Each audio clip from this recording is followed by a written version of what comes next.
Hello, I'm Alma Angeles, and you're watching Eagle News International. And I'm CJ Hero. Welcome to the program. On tonight's headlines.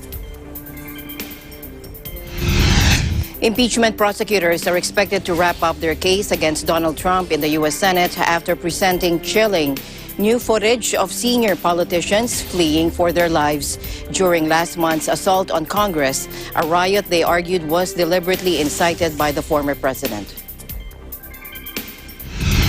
Pressure builds on Myanmar's coup leaders after U.S. President Joe Biden announces sanctions against them and demands they relinquish power as thousands again take to the streets.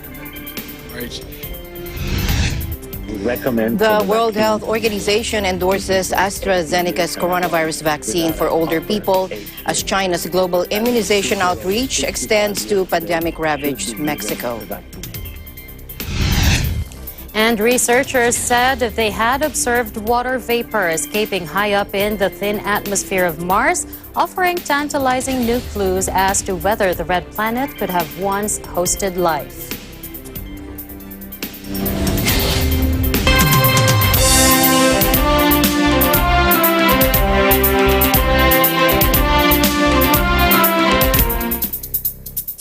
Impeachment prosecutors are expected to wrap up their case against ex-President Donald Trump in the U.S. Senate. And we start our news today with a chilling new video of the January 6th attack on the U.S. Capitol. Take a look.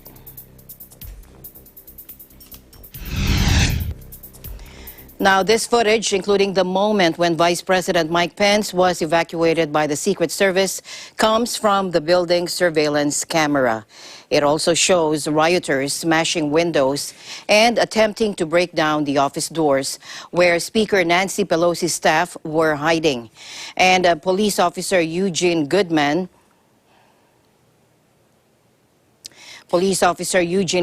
telling Senator Mitt Romney to turn around and run the other way, possibly saving his life. Take a look. He gave them specific instructions.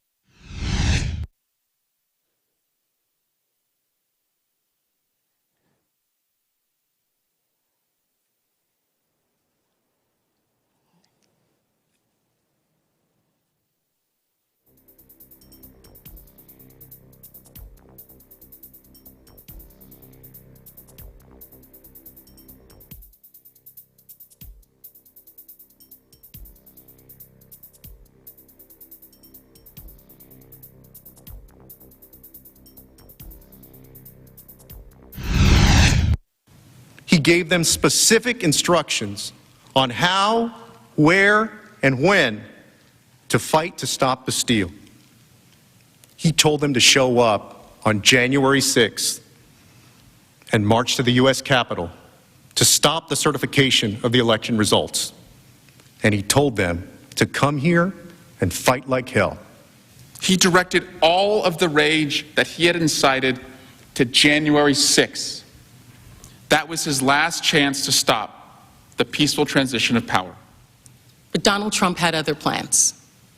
On December 19th, President Trump tweeted his save the date for January 6th. He told his supporters to come to D.C. for a big protest, the day billing it as wild. That was the one time, the only time President Trump used the word peaceful or any suggestion of nonviolence. The implication of the president's tweets, the rally, and the speeches were clear. President Trump used the word fight or fighting 20 times, including telling the crowd they needed to fight like hell to save our democracy. And at 2:30, I heard that terrifying banging on House chamber doors. For the first time in more than 200 years, the seat of our government was ransacked. We all know that President Trump had the power to stop these attacks. He was our commander-in-chief. He had the power to assess the security situation, send backup, send help. He also had incited this violent attack. They were listening to him. He could have commanded them to leave. But he didn't.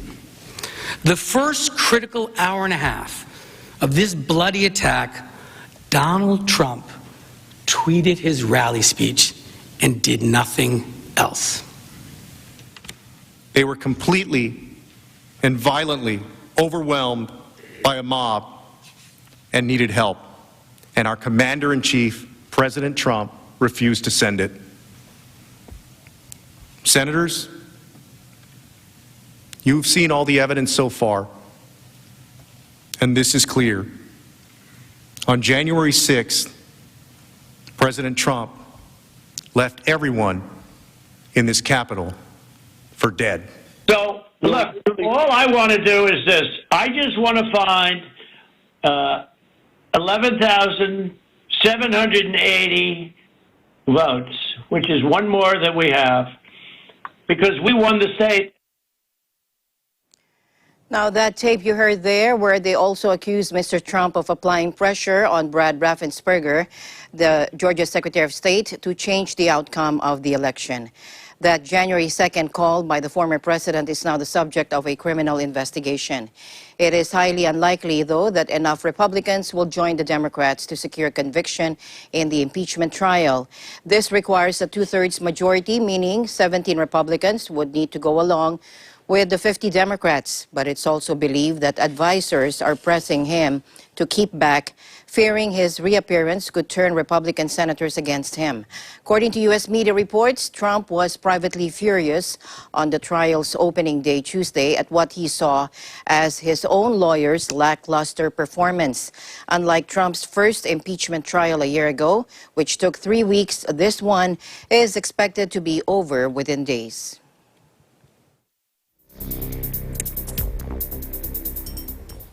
President Joe Biden said Wednesday the United States was taking action against Myanmar's military, including freezing access to U.S.-based assets as he urged its generals to relinquish power. Biden said his administration was cutting off the generals' access to $1 billion in funds in the United States and would soon unveil new sanctions. Watch this. We can impose costs that are even more, that are even steeper, as I said before, by working with our like-minded partners and allies. So we haven't yet detailed the specifics. The U.S. government is taking steps to prevent the generals from improperly having access to the $1 billion in Burmese government funds held in the United States. And today, I've approved a new executive order, excuse me, a new executive order enabling us to immediately sanction the military leaders who directed the coup, their business interests, as well as close family members. We will identify at first round of targets this week, and we're also going to impose strong exports controls. We're freezing U.S. assets that benefit the Burmese government while maintaining our support for health care, civil society groups, and other areas that benefit the people of Burma directly. And finally, as protests grow, violence against those asserting their democratic rights is unacceptable, and we're going to keep calling it out. The people of Burma are making their voices heard, and the world is watching. We'll be ready to impose additional measures, and we'll continue to work with our international partners to urge other nations to join us in these efforts. As you know, the assault on Burma's transition to democracy remains an issue of deep bipartisan concern. We've consulted at length, for example, with Senator McConnell, who has had a very keen interest in this, and his team, and we welcome their helpful insights. We've also been in close contact with our allies and partners around the world, particularly in the Indo-Pacific region, driving vigorous diplomatic outreach to help coordinate an international response to what happened. The strong and unified message emerging from the United States has been essential, in our view, to encouraging other countries to join us in pressing for immediate return to democracy. Last week, the United States helped bring together the UN Security Council, which issued a strong statement in support of Burmese democracy. And this week, we will use our renewed engagement on the Human Rights Council to strengthen the world's commitment to human rights in Burma. U.S. law forbids assistance to governments that take power in coups, although virtually all U.S. funding to Myanmar is channeled through non-governmental groups. Top generals, including the army chief who led the coup, Min Aung Hlaing, are already under U.S. travel and financial sanctions for Myanmar's brutal campaign against the mostly Muslim people, Rohingya people. Anti-coup protesters on Thursday took to the streets of Myanmar for the 6th consecutive day. Joining the protest were dozens from the ethnic Karen, Rakhine, and Kachin minority groups. Concern was also building Thursday that the junta was planning to impose a much harsher and sustained internet crackdown. Tech-focused Myanmar civil society organization MIDO tweeted that a draft cybersecurity bill had been sent to the telecom companies, which would allow the military to order blackouts and website bans. It would also require social media platforms to hand over users' metadata. European Union Foreign Policy Chief Josep Borrell has also warned the bloc could impose fresh sanctions on Myanmar's military. And State Department spokesman Ned Price said that the United States could still raise further pressure on the generals by coordinating its actions with allies. Watch this.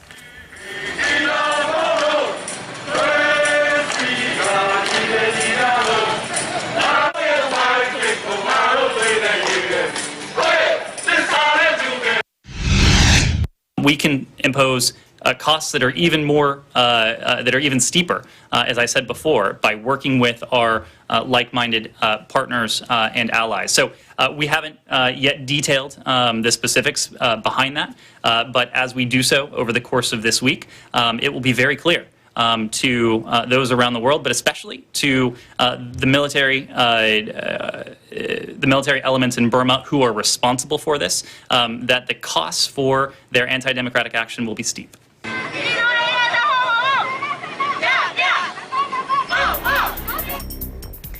President Joe Biden challenged Chinese leader Xi Jinping on human rights, trade, and regional muscle flexing in their first call since the new U.S. president took office.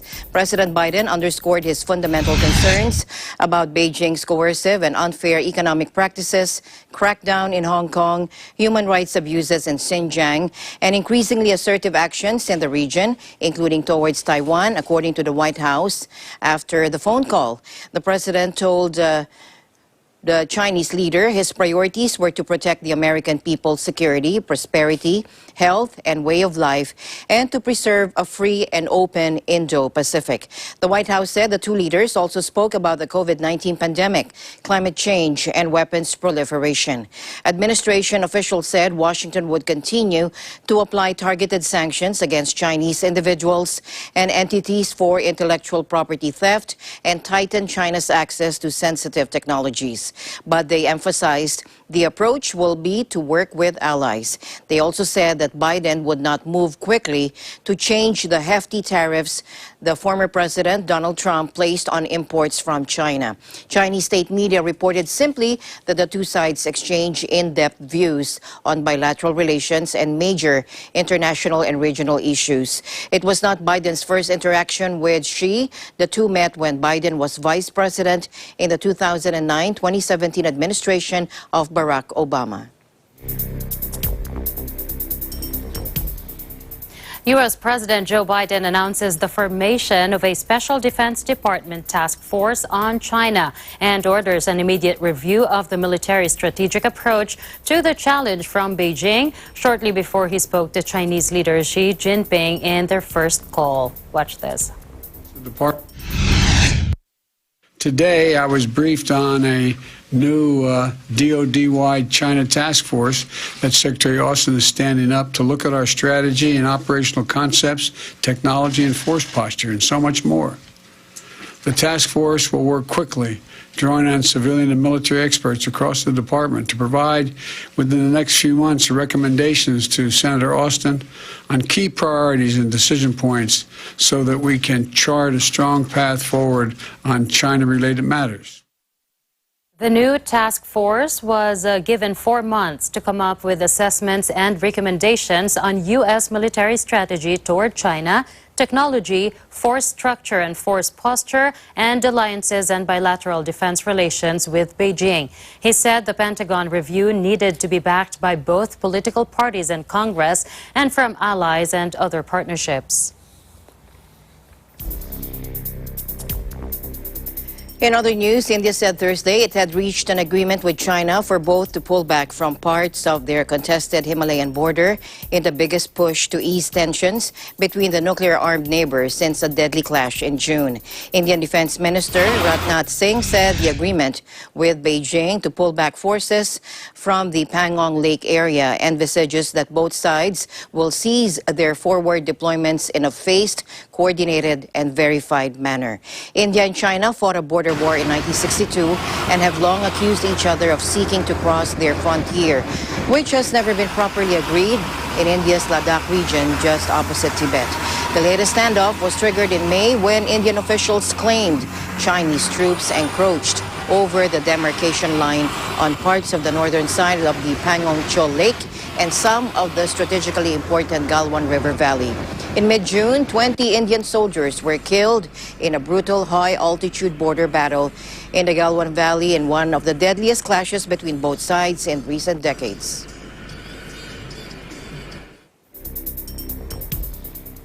Meanwhile, dozens of angry and desperate relatives of about 30 people trapped in a tunnel since a glacier disaster in India jostled with police on Wednesday as hopes faded that they would be found alive. Watch this.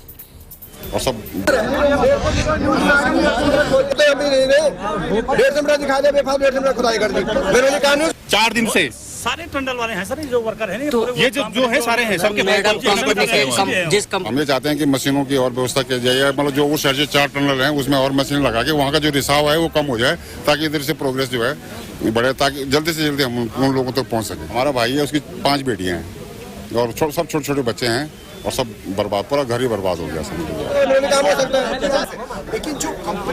32 bodies have been found so far, officials said on Wednesday, and it may take days for more bodies to be recovered from under the tons of rocks and other debris and a thick soup of gray mud.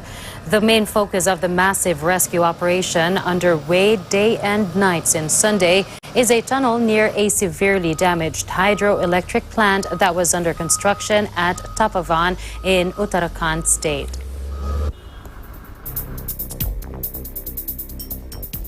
In other news, a 7.7 magnitude earthquake struck in the South Pacific, generating a small tsunami that caused no damage to the island nations in the region before authorities gave the all clear. The quake struck at just after midnight on Thursday, local time, about 415 kilometers east of Vau in New Caledonia at a depth of 10 kilometers, according to the U.S. Geological Survey. The U.S. government's NWS Pacific Tsunami Warning Center said hazardous tsunami waves were forecast for some coasts. It said waves reached between 0.3 and 1 meter above the tide level were possible for Fiji, New Zealand, and Vanuatu. A wave of 0.3 meters struck Fiji, according to the Twitter feed of the island nation's seismology department. However, Fiji seismology later canceled its tsunami warning. The Australian Bureau of Meteorology confirmed in a tweet that a tsunami had been generated. The Bureau warned of a threat to Lord Howe Island, which is about 550 kilometers east of Australia's mainland, but said there was no need for evacuations. Locals in the Vanuatu capital, Port Vila, said they felt the quake, but there was no damage from either the shake or subsequent waves. The New Zealand National Emergency Management Agency warned of strong and unusual currents in northern coastal areas, but said there was no tsunami risk.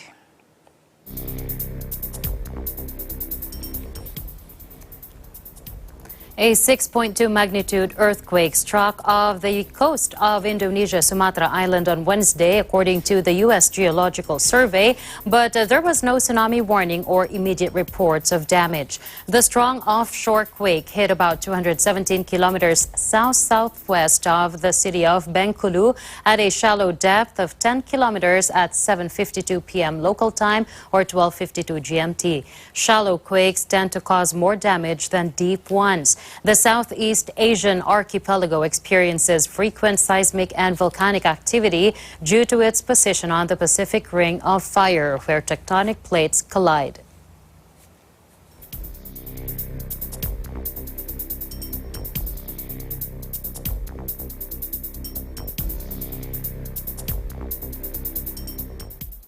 And to Spain now, where the country has limited the AstraZeneca vaccine to people under 55. We are joined live by Beverly Madrid from our EBC Spain Bureau. Hello, Beverly. Hello, Alma. Good evening. Good evening. Here are the updates regarding vaccines to arrive this weekend. Spain has become the latest European nation to impose an age restriction on the Anglo-Swedish jab, reported it would limit use of the AstraZeneca vaccine to people under 55 years old. The move affected earlier decisions by a growing number of countries in Europe that have restricted the vaccine's use despite the permission of the European Medicines Agency regarding its use late last week for all adults. The Health Ministry stated at the meeting on Friday, and following scientific evidence, that the Public Health Commission has approved setting up as 55 the maximum age for people to get the AstraZeneca vaccine against the novel coronavirus. They also added that Spain will receive its first shipment of AstraZeneca vaccine this weekend. The German Vaccines Authority recommended not using AstraZeneca's vaccine for the over 65s, for there was insufficient data on its effectiveness in the said age group. The recommendation was decided just hours after the EU's medicines regulator gave the vaccine the thumbs up for use in adults of all ages, saying it was believed it would also be safe for older people. France jumped on the bandwagon on Tuesday, and Austria, Belgium, the Netherlands, and Sweden have followed suit, while Switzerland has called for further studies. Although Italy approved the vaccine, it recommended using an alternative vaccine for the over 55s. The Dutch Health Council said Thursday that the vaccine's effectiveness in people aged over 55 was unclear because only a small number of that age participated in clinical trials. The age disagreement compounds a row over a shortage in deliveries from AstraZeneca that has forced the EU to rectify its vaccination strategy. After those developed by Pfizer, BioNTech, and Moderna, the AstraZeneca jab is only the third vaccine to approved by the EU, despite that its potency is reported to be just 60%, compared with more than 90% for the others. Spain has so far immunized just under 2 million people and organizes to cover 70% of its population by the end of summer, as the government confirms the goal despite shortages and delays in vaccine supplies. Health Minister Carolina Darias said Wednesday Spain was open to the idea of using Russia's Sputnik V vaccine as long as it has the approval of the European regulators. Spain, one of Europe's hardest hit nations, confirmed 3 million coronavirus cases since the start of the pandemic, recording over 61,000 deaths from its overall figure to 3,005,487. Back to you, Alma. All right. Thank you very much for your updates there, Beverly. Looking forward to more. Thank you. Thank you, Alma. Reporting from Barcelona, Spain, I'm Beverly Madrid. We live in interesting times. Meanwhile, WHO vaccine experts say Wednesday the AstraZeneca Oxford COVID-19 vaccine could be used for people over 65 and also in settings where variants of the virus are circulating. The 15-member Strategic Advisory Group of Experts on Immunization, or SAGE, issued a range of interim recommendation for when and how to use the two-shot vaccine, which has yet to receive emergency use authorization from the World Health Organization. Watch this. We recommend for the vaccine to be used in people 18 years and above without an upper age limit. That means people over 65 years of age should be given the vaccination. Even if there is a reduction in the possibility of this vaccine having a full impact in its protection capacity, especially against severe disease, there is no reason not to recommend its use, even in countries that have the circulation of the variants. We still don't recommend any of these vaccines for international travelers. We don't have enough vaccines to be able to cover that.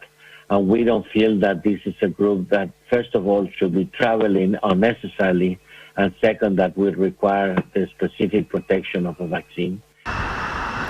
The announcement came after the vaccine has suffered several setbacks, raising questions about whether it was appropriate to be used or to use it for older people or in places where a variant of the virus first found in South Africa is circulating.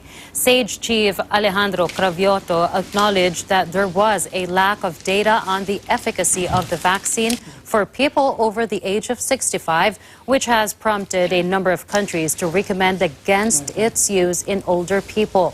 Alarm was raised when a trial at Johannesburg's University of Witwatersrand included the AstraZeneca vaccine provided only minimal protection against mild to moderate COVID-19 caused by the variant.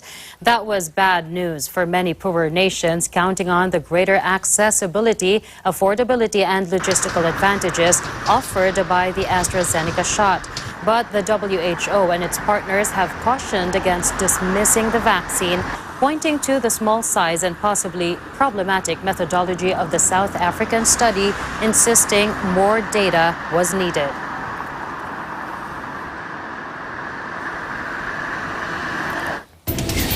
Eagle News, we'll be right back. Stay tuned.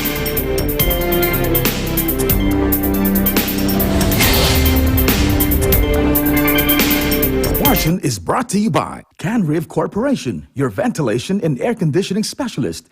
Services offered: supply and installation of elevators, escalators, air conditioners, ventilators, jet towel, hand dryers, generators, access control system, factory automation, and modernization. For more info, please contact Ami Kanke at 0915-263-7198 or 0998-900-3224. Mula noon hanggang ngayon, gabay natin ang MTRCB ratings sa matalino at responsableng panonood.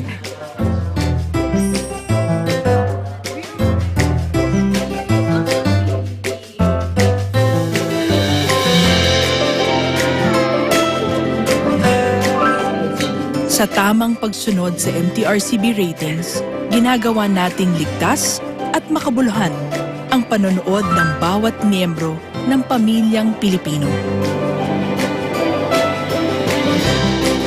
Lumipas man ang panahon, hanggang may pamilyang Pilipino, andyan ang MTRCB.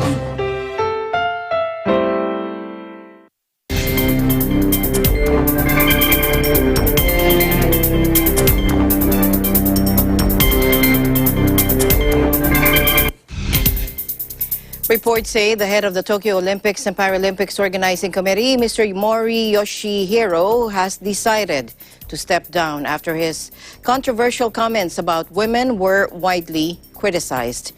Dennis Liu joins us live. Hello, Dennis. Hello, Alma.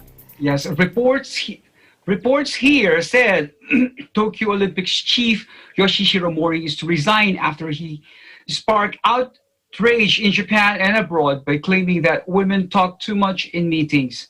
The decision comes after a barrage of criticism from politicians to sports stars. Multiple Japanese media outlets citing anonymous sources said the 83-year-old has told officials he wishes to step down and will announce his resignation at a meeting of Games organizers on Friday.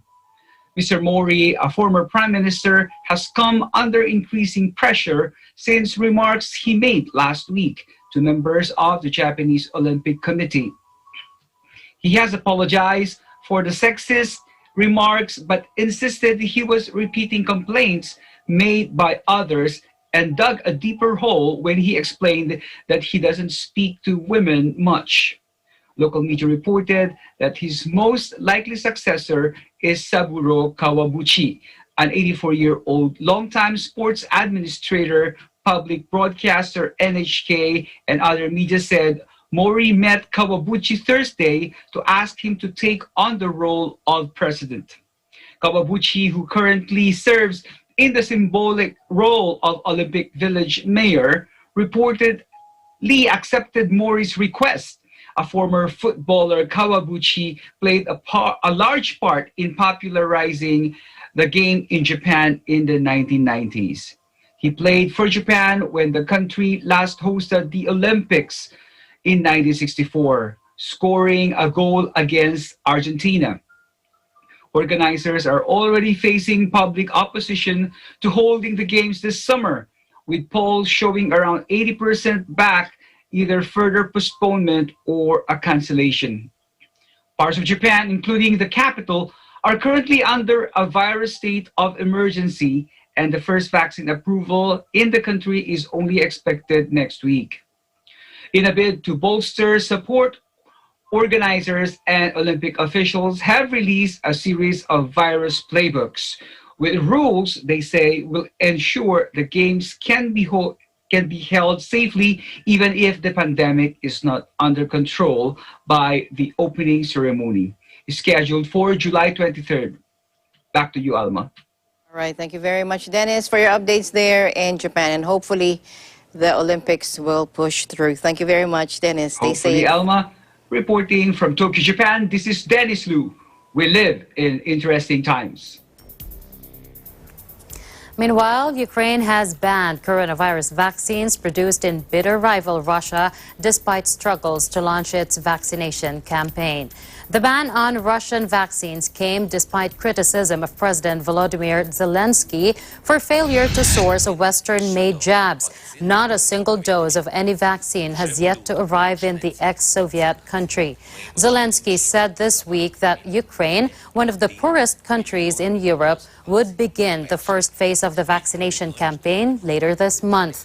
Ukraine's pro-Western leadership has repeatedly rejected calls from pro-Moscow politicians to approve Russia's Sputnik V jab, denouncing the vaccine as a geopolitical tool. Ukraine has been fighting separatists backed by Russia in its Donetsk and Lugansk region since 2014, following Moscow's annexation of the Crimean Peninsula. A total of 100,000 people have died in the Middle East after contracting COVID-19 since the start of the pandemic in December 2019, according to an AFP tally at 0800 GMT today based on official data.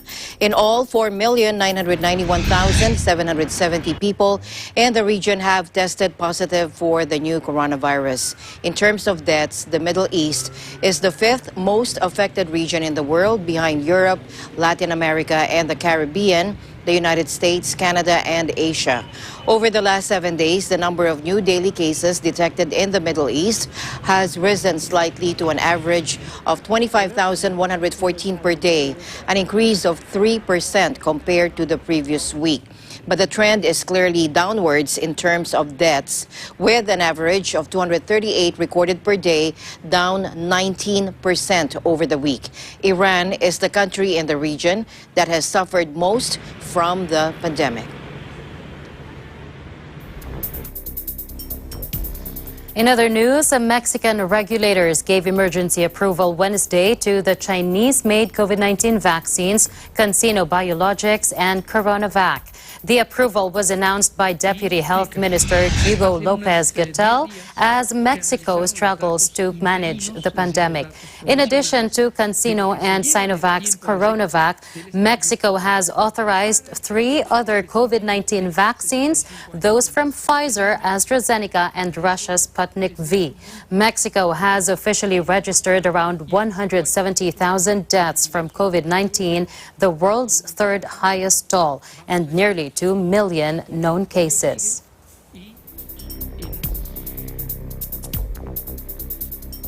And the Belgian embassy in Manila assured that all coronavirus disease vaccines manufactured in Belgium, specifically Pfizer and Janssen, would be available for all countries, including the Philippines.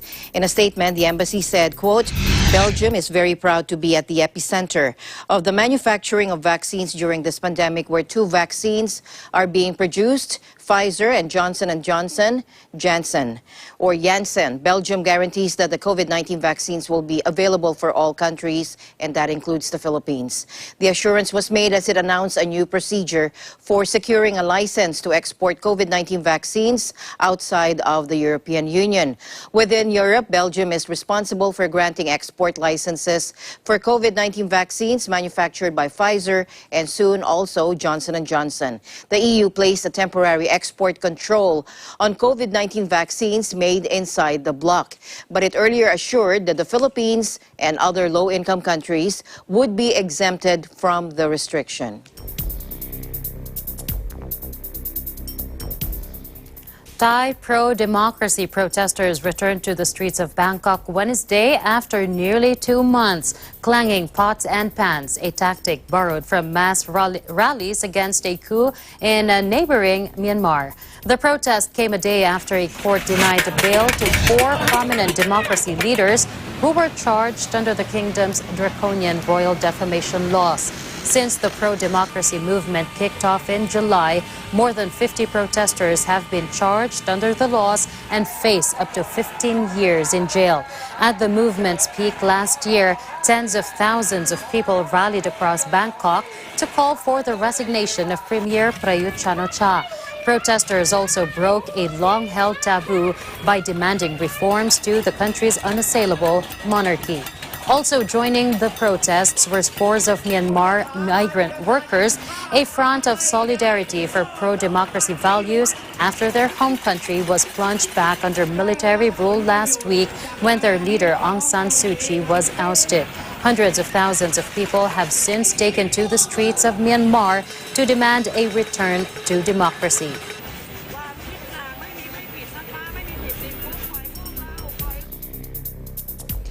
David Taylor, a Briton who had been jailed for beating an Indonesian policeman to death in Bali with his Australian girlfriend, is freed from the Karabokan prison after about 5 years in prison. Take a look. Taylor is expected to be deported back to the United Kingdom after leaving Karabokan prison, and Taylor and his former girlfriend, Sarah Connor, who was released from prison last year, were convicted in 2017 of fatally assaulting Officer Wayan Sudaresa, whose battered body was found in the popular tourist area of Kuta the previous year. Sudaresa's blood-soaked body was covered with dozens of wounds on his neck, chest, and head. Taylor was given a 6-year prison term, while Connor got 5 years. Both received reductions in their original sentences, which is common for prisoners in Indonesia. Taylor, a former DJ whose stage name was DJ Nutso, had admitted getting into a fight with Sudaresa on the beach after accusing the officer of stealing Connor's handbag, hitting him with items including binoculars and a beer bottle. At the trial, Taylor claimed that he had feared for his life and acted in self-defense during the late-night brawl. But Connor, a mother of 2, maintained her innocence, insisting she only intervened to try to break up the fight. Now, this claim was rejected by a Bali court who said she held down the victim as Taylor beat him. The pair fled the scene, but Connor's driving license and ATM card were found next to the body.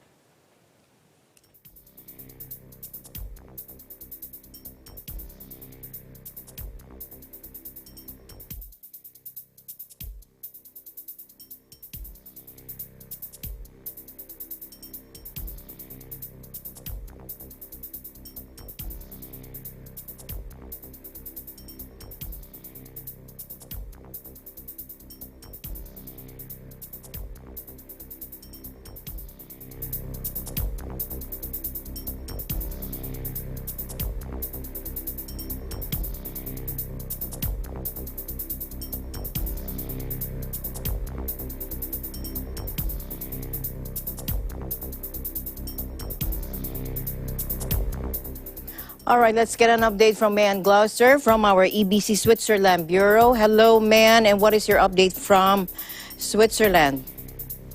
Hi, Alma. So for Switzerland, currently, it has 539,474 confirmed cases and 9,000 deaths. That's 1,356 cases and 22 deaths more in the past 24 hours. In response to the still ongoing COVID-19 pandemic, There are different rules when it comes to entering Switzerland. Of course, any incoming travelers with a Swiss passport or valid permit in Switzerland are allowed to enter the country from any other foreign country.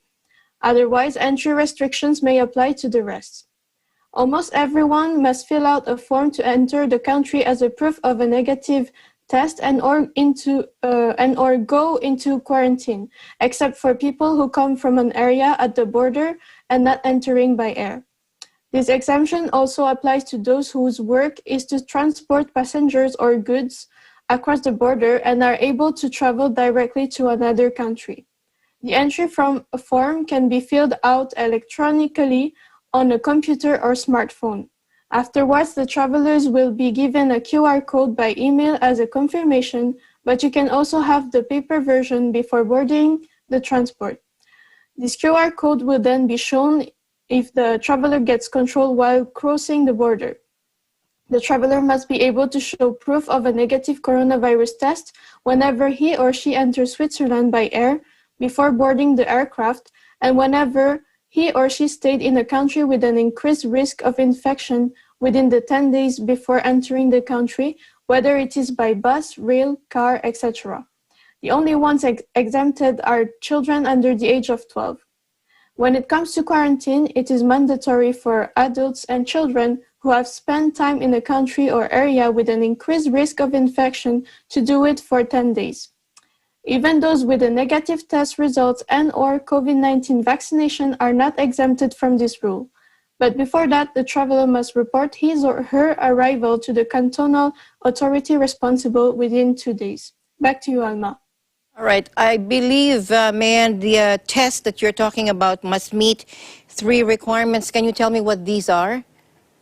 Yes, of course. So the first requirement is that the test must have been conducted no more than 72 hours before entry. And second, it must have been a molecular analysis for the new COVID-19, like a PCR test. Otherwise, it is not sufficient. And finally, the test must be negative. Back to you, Alma. All right. Thank you very much, man, for your quick update there. Very much. Stay safe, stay healthy. Thank you again. Yes, you too, Alma. Thank you for having me. I'm Mehan Gloza reporting from the Geneva, Switzerland Bureau, and we live in interesting times. Eagle News will be right back. Please don't go away.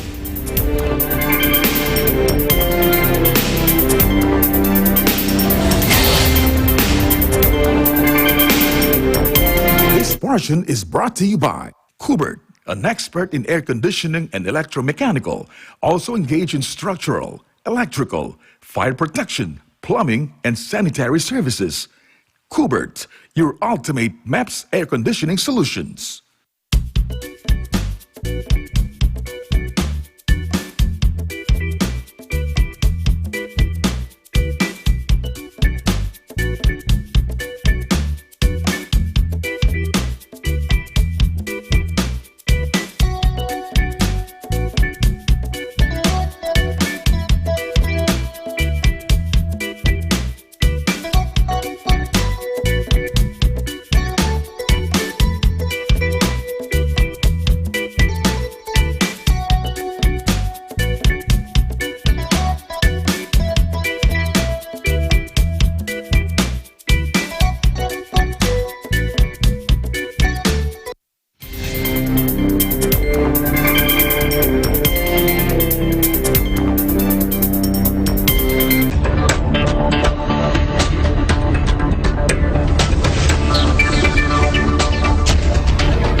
Welcome back to the news. Oil and gas producing nations face up to $9 trillion in lost income as the world accelerates the transition to renewable energy, saddening poorer but resource-rich nations with higher risk of stranded assets, according to an analysis on Thursday.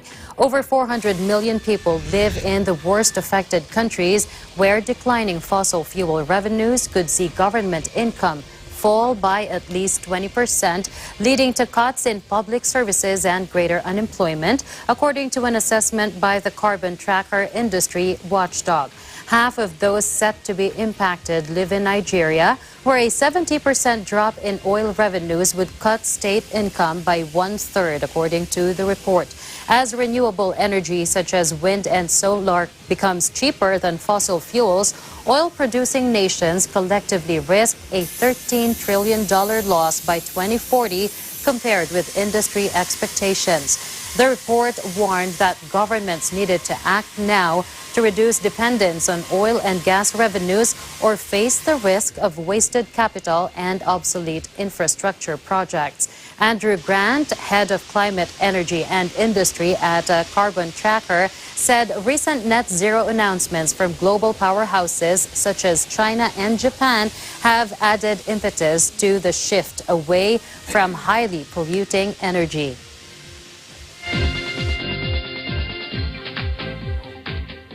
And the EU slashed its growth forecast for 2021 as the coronavirus pandemic keeps much of Europe under restrictions. But Brussels insisted that a powerful rebound was near. Take a look.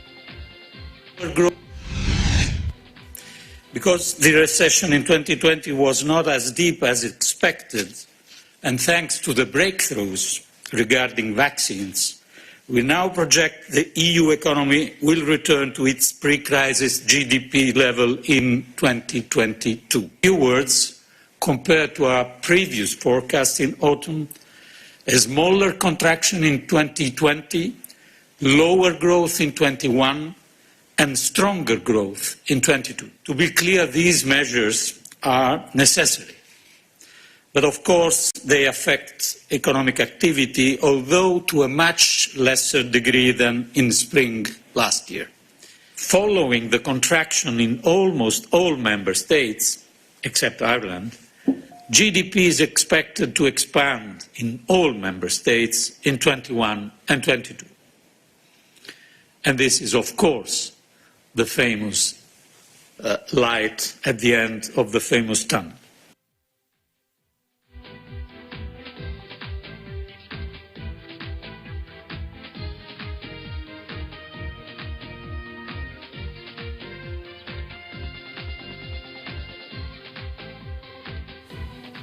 The Colombian government is interested to supply the Philippines with pork and beef products and has sought assistance from President Rodrigo Duterte to facilitate the admissibility process. Colombian ambassador to the Philippines, Marcela Ordóñez Fernandez, made the request on February 10 after she presented her credentials to the chief executive. It also comes amid the surging meat prices in Philippine markets. Watch this. We are interested in selling pork meat and beef to the Philippines, and we would welcome, Mr. President, any support you can give us to accelerate the admissibility process. We also want to see an increase in foreign investment both ways.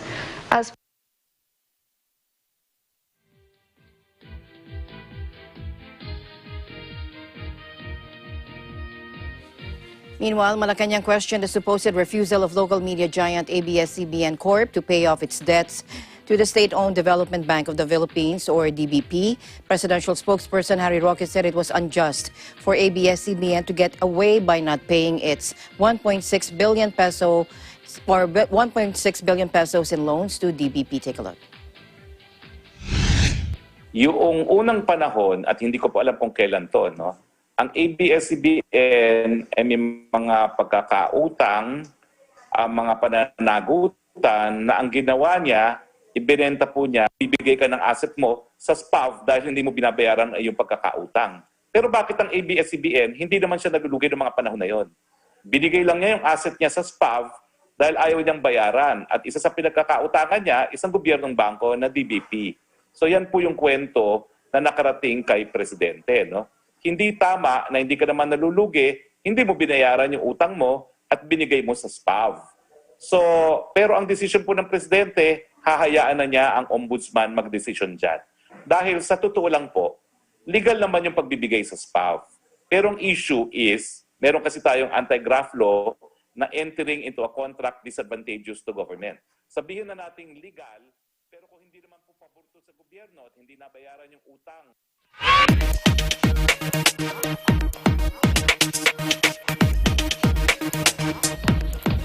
Meanwhile, German auto giant Volkswagen and U.S. tech leader Microsoft said Thursday they were joining forces to develop autonomous vehicle driving systems, cementing a 2018 partnership to exploit the possibilities of the cloud. Volkswagen said it aims to speed up development of such connected systems, which are increasingly becoming the norm in the auto industry as it transitions to electric vehicles. The companies gave no information about the financial or contractual details of the accord. Volkswagen and Microsoft have cooperated since 2018 on creating a cloud platform for connected vehicles. The first trials of the planned system are due later this year, with rollout envisaged in 2022.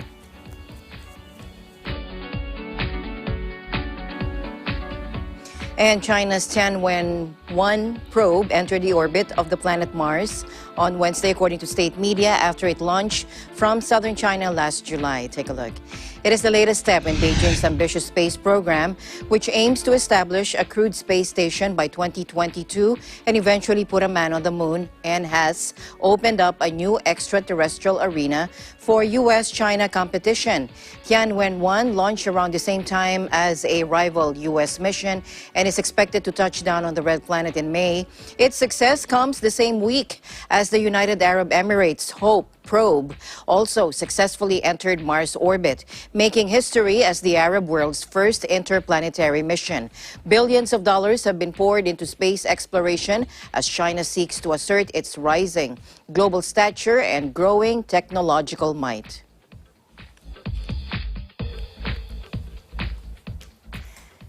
Finally, in our news, researchers said they had observed water vapor escaping high up in the thin atmosphere of Mars, offering tantalizing new clues as to whether the red planet could have once hosted life. The traces of ancient valleys and river channels suggest liquid water once flowed across the surface of Mars.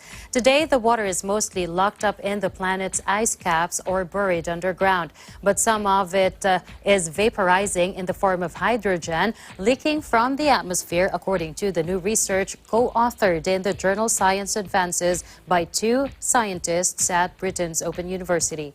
They detected the vapor by analyzing light passing through the Martian atmosphere using an instrument called the Nadir and Occultation for Mars Discovery. The device is traveling aboard the ExoMars Trace Gas Orbiter, a joint mission between the European Space Agency and Russia's Roscosmos.